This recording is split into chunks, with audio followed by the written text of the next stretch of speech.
Hello students, मैं उम्मीद करता हूं कि आप सभी लोग अच्छे होंगे। पिछले 2 वीडियो मैंने बनाया था जो 69 बीपीएससी में किस प्रकार की प्रश्न पूछी गई थी और कौन से प्रश्न आपको अटेम्प्ट करने चाहिए थे और कौन सी प्रश्न आपको छोड़ देनी चाहिए थे। इसी को लेकर मैंने पूर्व में 2 वीडियो बनाया, जिसमें फर्स्ट वीडियो में 1 से 40 क्वेश्चन का डिस्कशन कराया कि कौन सी क्वेश्चन अटेम्प्ट करनी चाहिए, कौन सी क्वेश्चन छोड़नी चाहिए थी। और पार्ट 2 में 41 से लेकर 75 क्वेश्चन तक मैंने आप लोग को बताया कि कौन सी क्वेश्चन अटेम्प्ट करनी चाहिए थी और नहीं करनी चाहिए थी। तो आज मैं आपको इस अपने वीडियो के पार्ट 3 वीडियो में 76 से लेकर क्वेश्चन नंबर 176 से लेकर 115 क्वेश्चन तक में कौन सी क्वेश्चन आपको अटेम्प्ट करनी चाहिए और कौन सी क्वेश्चन छोड़ देनी चाहिए वो मैं आपको बताने जा रहा हूं। क्योंकि ये जो मैं डिस्कशन का वीडियो बना रहा हूं ये आप लोग के लिए 70 बीपीएससी की परीक्षा जो कि 17 नवंबर 2024 को आयोजित होने वाली है उसके लिए काफ़ी उपयोगी है। और यदि इस 69 बीपीएससी पीटी के पैटर्न पे ही क्वेश्चन आती है तो आपको जिस ढंग से मैं बता रहा हूँ कि कौन सी क्वेश्चन आपको अटेम्प्ट करनी चाहिए नहीं करनी चाहिए, यदि आप उसी पैटर्न को फॉलो करते हुए एग्ज़ाम में क्वेश्चन को टैकल करेंगे तो मैं समझता हूँ कि पीटी आप इजीली क्लियर कर लेंगे। क्योंकि 69 बीपीएससी में जिस प्रकार की प्रश्न पूछी गई थी उसमें आप 115 क्वेश्चन से ज़्यादा अटेम्प्ट ना करें। यदि आप 130, 35, 40 क्वेश्चन अटेम्प्ट करते हैं तो निश्चित रूप से निगेटिव ज़्यादा जाएगी और आप रेस से बाहर हो जाएंगे। तो आज मैं अपने वीडियो के थर्ड पार्ट में क्वेश्चन नंबर 76 से लेकर 115 तक डिस्कशन कराने जा रहा हूँ। तो क्वेश्चन नंबर 76 या 76 क्या है? ये स्टेटमेंट बेस्ड क्वेश्चन है। पहला, लॉर्ड मेयो के 1870 के संकल्प के बारे में निम्नलिखित में से कौन से कथन सही है? पहला, केंद्रीय और प्रांतीय वित्त को विभाजित करने वाला यह पहला कदम था। दूसरा, प्रांतीय सरकारों को कुछ सेवाएं प्रशासित करने का अधिकार दिया गया। तीसरा, इसने मौजूदा असमानता को सुधारने का प्रयास किया। चौथा, इसने प्रांतों की वास्तविक आवश्यकताओं को ध्यान केंद्रित किया। तो इसमें जो है कि चारों स्टेटमेंट सही है। और ये आप चाहे स्पेक्ट्रम मॉडर्न हिस्ट्री पढ़ें या किरण कंप्यूटर टाइम्स जो मेरे द्वारा बताई गई है, यदि उस बुक को फॉलो करते हैं तो मैं समझता हूँ कि इस क्वेश्चन को आप इजीली अटेम्प्ट कर लेंगे। तो इसको अटेम्प्ट करने में आपको कोई दिक्कत नहीं होगी। फिर क्वेश्चन नंबर 77 या 77 क्या है? राजनीति की प्रारंभिक पुस्तक नीति सार किसके द्वारा लिखी गई थी? तो इस क्वेश्चन को सॉल्व करने में स्टूडेंट को काफ़ी परेशानी हुई थी। तो इसके आंसर कामंदक होगा। कामंदक की रचना नीति सार है।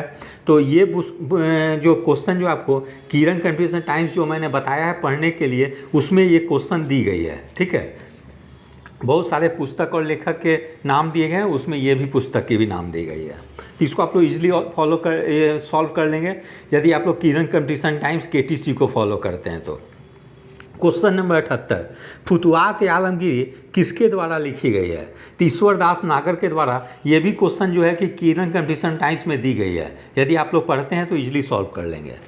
क्वेश्चन नंबर 79, चीनी स्रोत के अनुसार श्रीलंका के शासक मेघवर्मन ने गया में बौद्ध मंदिर बनाने की अनुमति के लिए निम्नलिखित में से किस गुप्त राजा के पास एक मिशनरी भेजा था? इसका आंसर है समुद्रगुप्त। ये भी क्वेश्चन बिहार एक परिचय इम्तियाज अहमद में दी गई है। फिर क्वेश्चन नंबर 80, कब बिहार पहली बार ब्रिटिश शासित भारत के तहत बंगाल प्रेसिडेंसी से अलग हुआ? तो ये क्वेश्चन है कि लूसेंट कॉमन है, हर जगह दी गई है। इसको आप लोग इजीली सॉल्व कर लिए होंगे।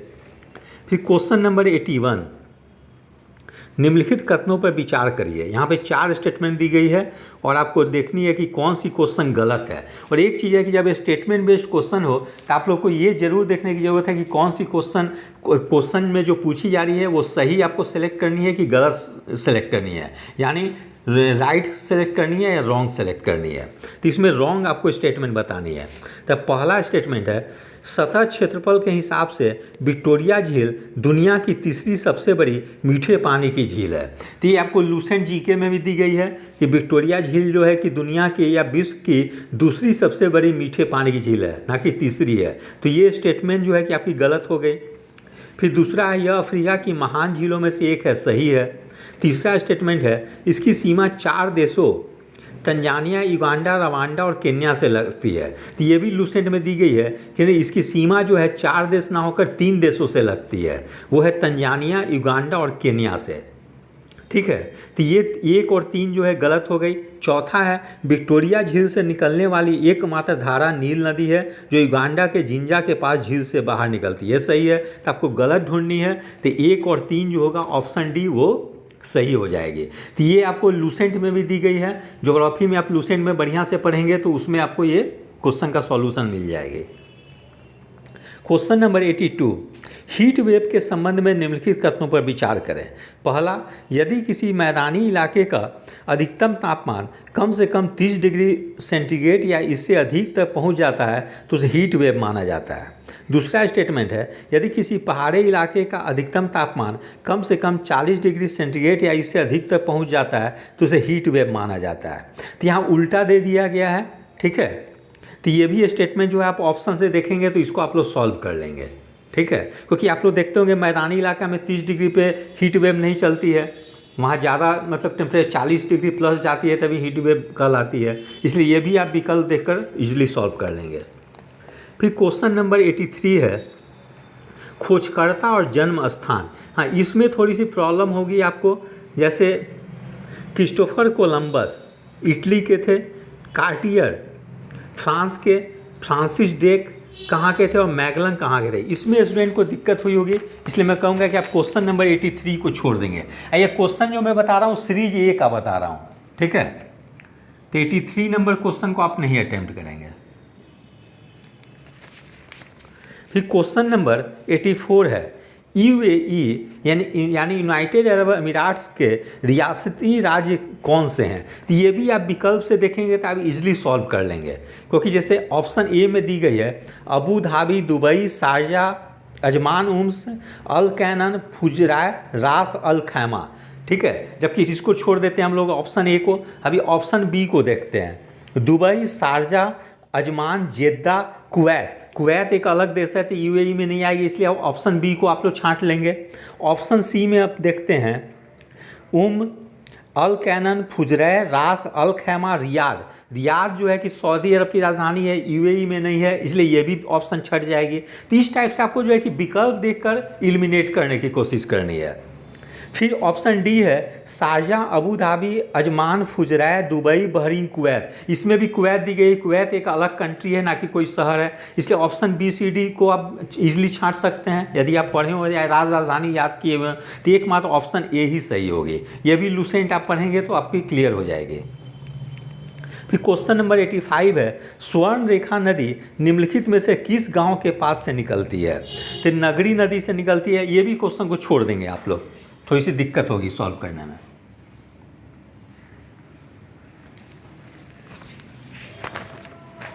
क्वेश्चन नंबर 86, निम्नलिखित में से कौन से राष्ट्रीय उद्यान वन जीव अभ्यारण्य बिहार में है। जैसे वाल्मीकि राष्ट्रीय उद्यान बिहार में है, दुधवा राष्ट्रीय उद्यान बिहार में नहीं है, गजनेर वन जीव अभ्यारण्य भी बिहार में नहीं है, भीम बांध वन जीव अभ्यारण्य भी मुंगेर में है। तो ये 1 और 4 सही हो जाएगी। ये आप बिहार इम्तियाज अहमद ऑब्जेक्टिव पढ़ेंगे तो उसमें क्लियर दी गई है।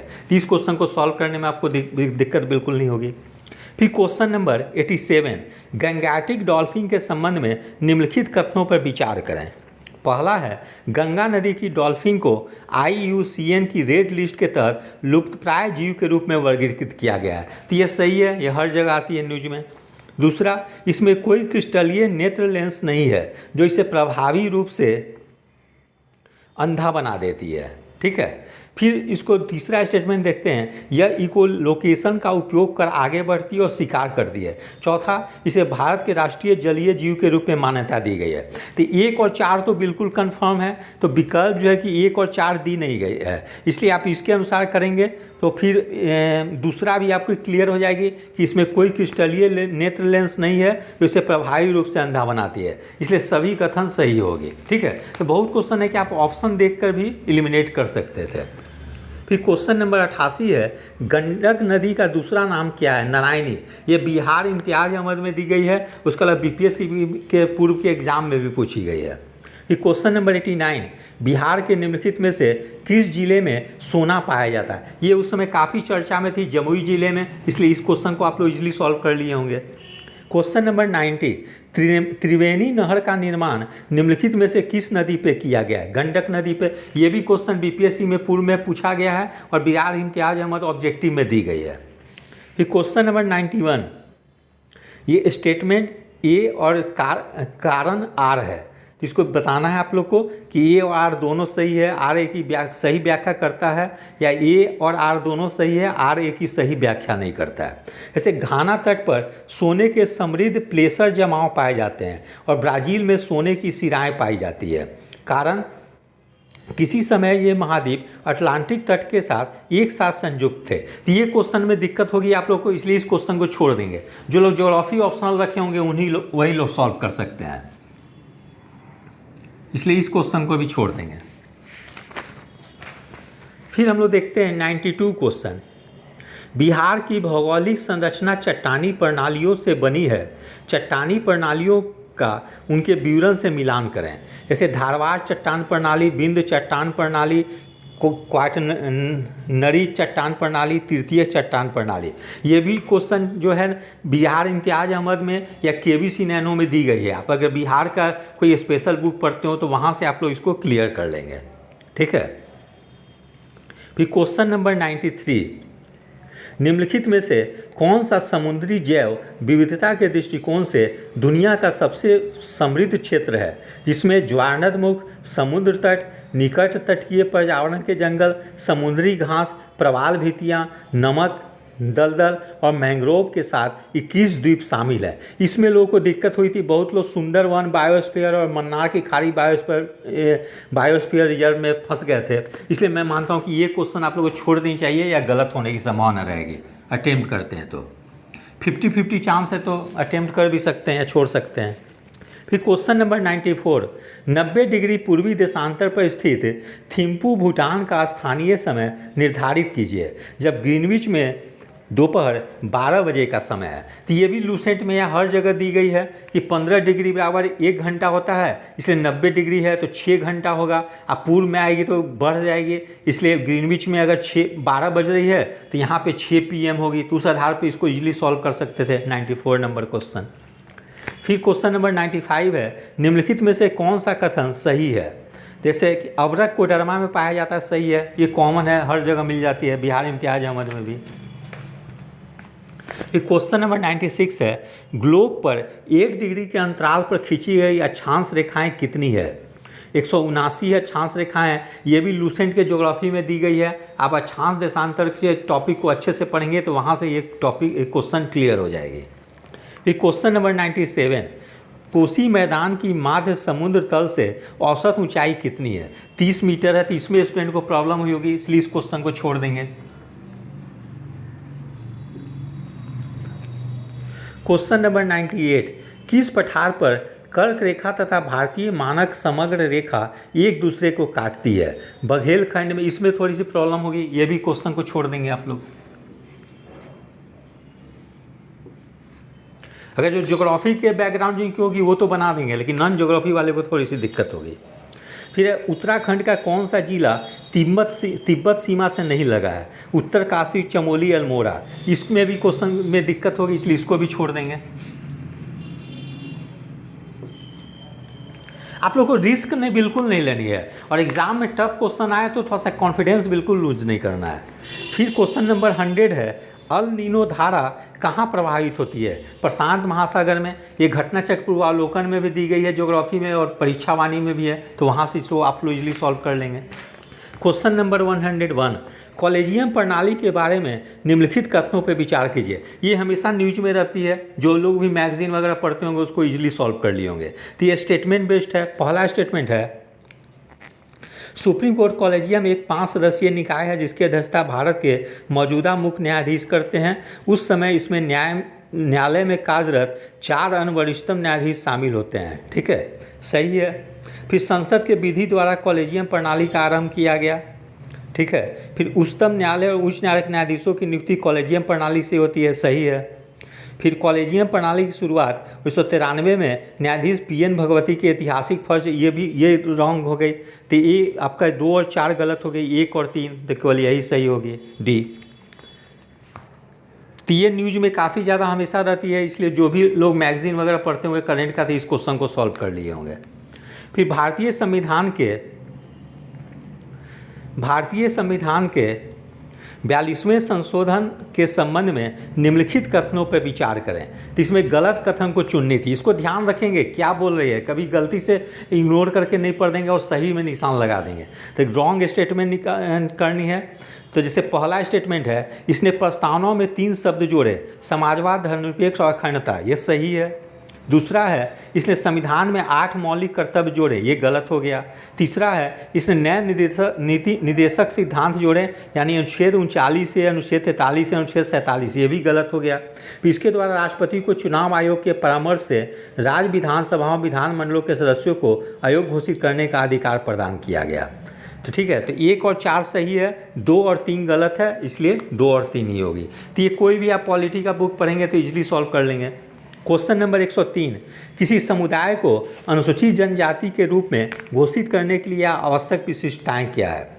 एक है आदिम लक्षण के संकेत, सही होनी चाहिए, सही है ये। विशिष्ट संस्कृति, चूँकि शेड्यूल ट्राइब जो आदिम लक्षण शेड्यूल ट्राइब्स होते हैं उनकी संस्कृति अलग रहती है।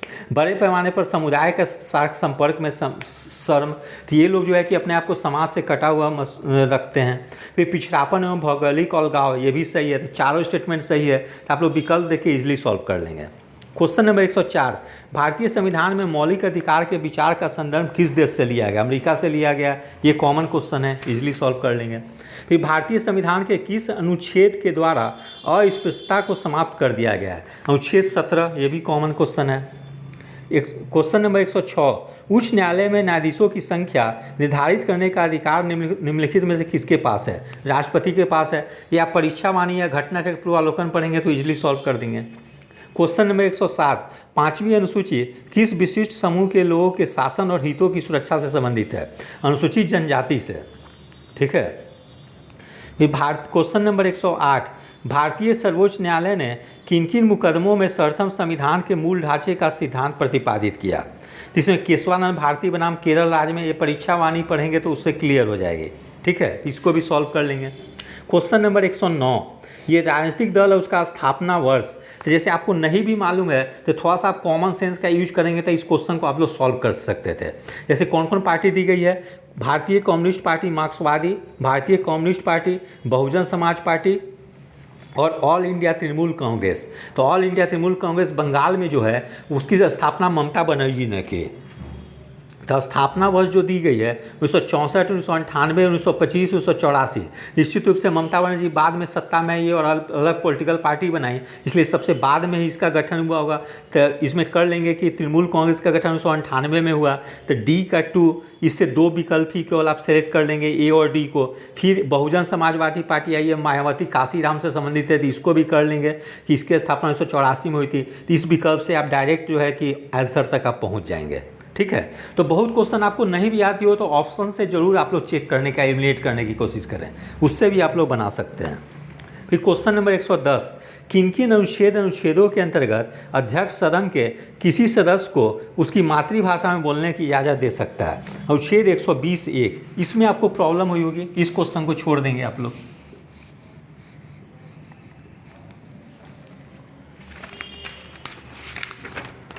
क्वेश्चन नंबर 111, आरबीआई के विदेशी मुद्रा भंडार यानी एफईआर में निम्नलिखित में से कौन से शामिल हैं? ठीक है, तो विदेशी मुद्रा परिसंपत्ति, सोना, विशेष आहरण अधिकार, आरक्षित किस्त, ये हर जगह दी गई है। ठीक है, प्रतियोगिता दर्पण अर्थव्यवस्था अतिरिक्तांक पढ़ेंगे तो इजीली सॉल्व कर लेंगे। क्वेश्चन नंबर 112, उत्पत्ति के नियम के बारे में निम्नलिखित कथनों पर विचार करें। ये 4 स्टेटमेंट दी गई है, इसमें थोड़ी प्रॉब्लम हो सकती है। ठीक है, जिन्होंने एनसीईआरटी 11-12 पढ़ा होगा इकोनॉमिक्स का वही सॉल्व कर पाएंगे, नहीं तो उन लोग को दिक्कत होगी। इसलिए जिन्होंने नहीं पढ़ा होगा इसको छोड़ ही देंगे। क्वेश्चन नंबर 113, शिशु मृत्यु के बारे में 4 स्टेटमेंट दी गई है, तो इसमें स्टूडेंट को थोड़ी सी दिक्कत हुई होगी। ठीक है, ऐसे उसमें न्यूज में थी कि जो ये दी गई सबसे अधिक मृत्यु दर वाला राज्य उत्तर प्रदेश है, वो उत्तर प्रदेश नहीं है, मध्य प्रदेश है। तो जिन्होंने करेंट अच्छा से पढ़ा होगा वो लोग सॉल्व कर पाए होंगे, नहीं तो उनको दिक्कत हुई। इसलिए मैं कहता हूँ कि इसको आप लोग छोड़ ही देंगे, इस टाइप के क्वेश्चन को। तो फिर रिस्क लेके बनाने लगेंगे तो बहुत सारा अटेम्प्ट कर देंगे। फिर क्वेश्चन नंबर 114, एक अवधारणा के रूप में मानव पूंजी निर्माण की बेहतर व्याख्या एक प्रक्रिया के संदर्भ में की जाती है जो सक्षम बनाती है। इसको भी आप ऑप्शन से देखेंगे तो आप लोग क्लियर कर लेंगे कि ऑप्शन जिस ढंग से दी गई है उससे आप एलिमिनेट बिल्कुल ईजिली कर लेंगे। ठीक है, तो क्वेश्चन नंबर 114 भी अटेम्प्ट सॉल्व कर लेंगे। फिर क्वेश्चन नंबर 115, दिवाला और शोधन अक्षमता के संबंध में विचार करें, यानी कि आपको कंसीडर करना इंसॉल्वेंसी और बैंकरप्सी। तो जिन्होंने इकोनॉमिक्स पढ़ा होगा वे लोग बनाएंगे, नहीं तो उन लोगों को दिक्कत होगी, इसलिए इस क्वेश्चन को भी छोड़ देंगे आप लोग।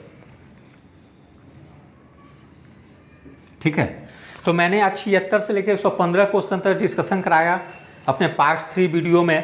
फिर अगला वीडियो जो बनाऊंगा उसमें आप लोग को फिर 116 से 150 तक करूंगा। तो एक बार जरूर से आप लोग क्वेश्चन और मेरे द्वारा कौन से क्वेश्चन जो बताई गई है नहीं अटेम्प्ट करनी चाहिए, उसको ये जगह आप लोग अच्छे से अपने कॉपी में लिख लेंगे। उसके बाद देखेंगे कि अगर मैंने ये सब क्वेश्चन को छोड़ दिया रहता और मात्र 115 क्वेश्चन ही 150 में अटेम्प्ट किया रहता 69th में, और जो रिसोर्सेज मैंने बुक जो बताए हैं यदि आप उसको फॉलो करते तो मैं समझता हूँ कि 115 क्वेश्चन अटेम्प्ट करके आप 105 क्वेश्चन भी सही कर सकते थे ईजिली, कोई दिक्कत नहीं होती। तो इसी प्रकार से आप लोग को पैटर्न को फॉलो करनी है कि यदि 69 बीपीएससी के पैटर्न के क्वेश्चन आती है तो आप लोग ज़्यादा क्वेश्चन बिल्कुल अटेम्प्ट ना करें और एग्जाम में कॉन्फिडेंस ना लूज करें।